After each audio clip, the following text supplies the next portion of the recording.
Romance geracional. Trata-se de um tipo de gênero narrativo que atravessa o tempo, acompanhando a trajetória de uma família ou de um grupo. O interessante nesse tipo de obra é observar como as escolhas dos antepassados acabam por moldar o destino de seus descendentes. Em nossa quebrada latino-americana, romances geracionais com frequência servem para que os autores possam resgatar as memórias de um determinado período da história e da política de seu país, traçando um importante paralelo entre os acontecimentos da família e da sociedade em que ela se insere. E entre os grandes romances geracionais latino-americanos contemporâneos, certamente a obra que será resenhada no episódio do repertório desse mês tem seu lugar de destaque. E sim, meus amigos, estamos falando de A Casa dos Espíritos, de Isabel Allende. Eu sou Gisele Silva Rumim e convido vocês para essa conversa que começa, é claro, logo após a vinheta.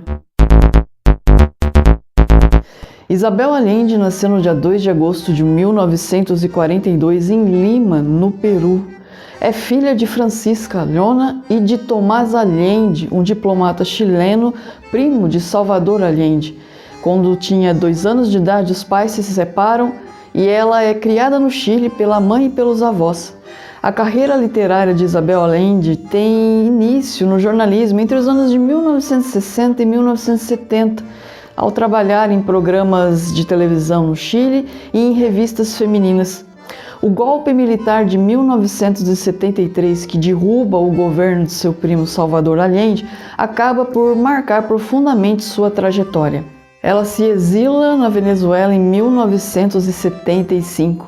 Em 1981, ela inicia uma série de cartas endereçadas ao avô que estava gravemente doente e, posteriormente, tais cartas originaram seu primeiro romance, A Casa dos Espíritos. Desde então, Isabel Allende publicou mais de 20 títulos entre romances, contos e obras para jovens.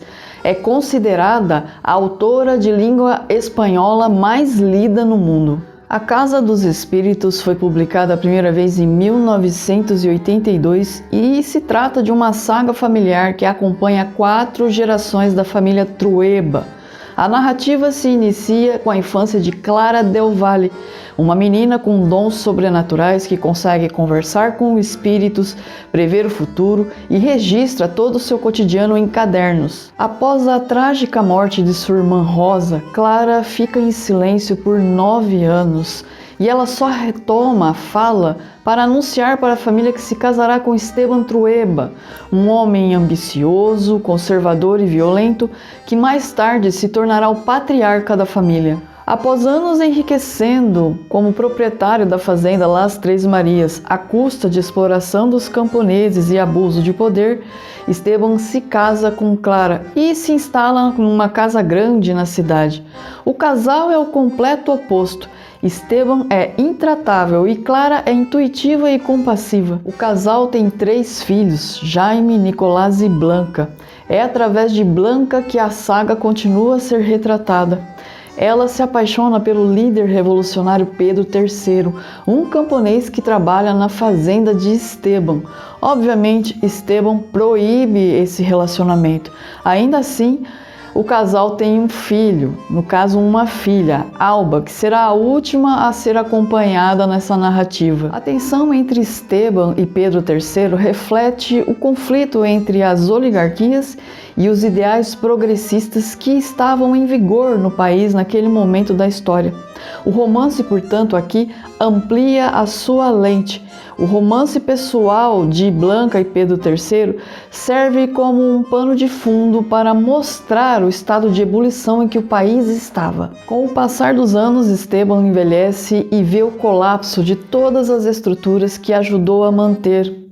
O governo muda, a política muda, o povo se levanta e depois uma ditadura militar se instaura após um golpe de Estado. Alba, agora jovem e politicamente engajada, se envolve na resistência ao regime autoritário e por isso acaba sendo presa e torturada. A história não tem um fim certo, um final feliz ou infeliz. Ela é uma história aberta, mostrando o peso das heranças familiares e históricas com um enfoque narrativo em Alba. A Casa dos Espíritos não é apenas a história de uma família, como já mencionamos. É, antes de tudo, um retrato intenso e poético da história latino-americana. Isabel Allende costura com maestria as camadas do íntimo e do político, revelando como as grandes transformações de um país ecoam nos gestos cotidianos e nos vínculos familiares. Embora em A Casa dos Espíritos não se mencione nomes reais ou datas explícitas, é inegável que a trajetória da família Trueba é um espelho da história do Chile do século XX. A narrativa começa em um contexto de estrutura social rígida, com uma aristocracia rural exercendo um poder quase que absoluto sobre os camponeses. O país retratado passa por reformas, vê uma crescente de movimentos progressistas e de disputas ideológicas, refletindo o cenário do Chile entre os anos de 1960 e 1970, que estava completamente polarizado entre os ideais